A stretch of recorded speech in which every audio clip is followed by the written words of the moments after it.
नमस्कार दोस्तों, हमारे यूट्यूब चैनल में आप सबका पुनः एक बार फिर से स्वागत है। जी हाँ दोस्तों, आज का हमारा टॉपिक है कि सहयोजी बंधन सिद्धांत के गुण, यानी merit of valence bond theory. जी हाँ दोस्तों, मैंने आपको पहले ही वैलेंस बॉन्ड थ्योरी बता दिया था। अब उसका मेरिट क्या है वो मैं बताऊंगा, और नीचे डिमेरिट यानी कि दोष क्या है वो भी बताऊंगा आपको। चलिए अपना वीडियो स्टार्ट करते हैं दोस्तों। तो देखिए, पहला इसमें गुण क्या बोलता है कि इस सिद्धांत की सहायता से परमाणुक ऑर्बिटलों के अतिव्यापन, अतिव्यापन क्या होता है वो मैं आपको पढ़ा चुका हूँ। ठीक है, अगर आपको जो भी इस वीडियो को नहीं दिखा व्यापन का, मैं डिस्क्रिप्शन में उसका लिंक डाल दिया हूँ, आप वहां से देख लीजिए, अदरवाइज मेरे चैनल पर जाकर देख लीजिए। तो क्या बोल रहा है कि इस सिद्धांत की सहायता से परमाणुक ऑर्बिटलों के अतिव्यापन के रूप में अणु के अस्तित्व की व्याख्या हो जाती है। मतलब इसके ओवरलैपिंग, उसका टाइप, उसके एंगल, ये सारी चीजों की व्याख्या हो जाती है। ठीक है, दूसरा क्या बोलता है कि, थोड़ा ऊपर कर दो इसको, प्रसंकरण, ये भी मैं आपको पढ़ा चुका हूँ, हाइब्रिडाइजेशन। प्रसंकरण की संकल्पना के आ जाने से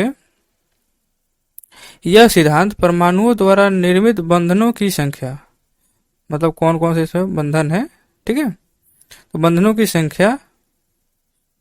संख्या मतलब कितने बॉन्ड है, और बंधन कोण यानी बॉन्ड एंगल और बॉन्ड ऑर्डर, ये सब मैं आपको उसका भी वीडियो बना चुका हूँ, मैं उसका भी डिस्क्रिप्शन में लिंक दे दिया हूँ, आप देख लीजिए।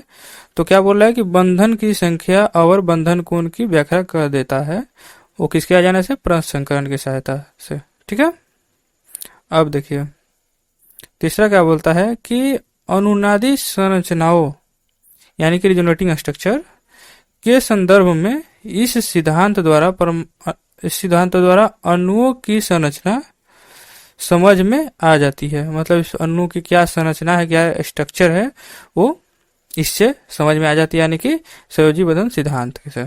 ठीक है, इसका 3 गुण मैंने बताया आपको कि इस सिद्धांत की सहायता से परमाणुक ऑर्बिटलों के अतिव्यापन के रूप में अणु के अस्तित्व, मतलब उसके क्या क्या, उसके अणु के क्या क्या गुण है, ये सब समझ में आ जाता है, उसकी व्याख्या हो जाती है। दूसरा क्या बोलता है कि जो प्रसंकरण आया उसकी सहायता से हम लोग बंधन की संख्या, बंधन कोण की व्याख्या हो जाती है, वो भी वैलेंस बॉन्ड थ्योरी के अनुसार। ठीक है, और अनुनादी संरचना यानी कि रिजोनेटिंग स्ट्रक्चर द्वारा उसके अणु के क्या क्या संरचना है, कैसा इसका स्ट्रक्चर है, वो समझ में आ जाता है। अब इसका डिमेरिट, किसी भी चीज का अगर कुछ गुण है तो कुछ अवगुण भी होता है, यानी कि कुछ गुण है तो कुछ दोष भी पाया जाएगा, और वही दोष इसमें आपको देखना है। क्या बोलता है, देखिए पहला है दोष की, यह उप सहसंयोजक बंधन की व्याख्या करने में असमर्थ है, यानी कोऑर्डिनेशन कंपाउंड जो हमारे होते हैं उसकी व्याख्या यह यानी वैलेंस बॉन्ड थ्योरी से नहीं हो पाती है। ठीक है,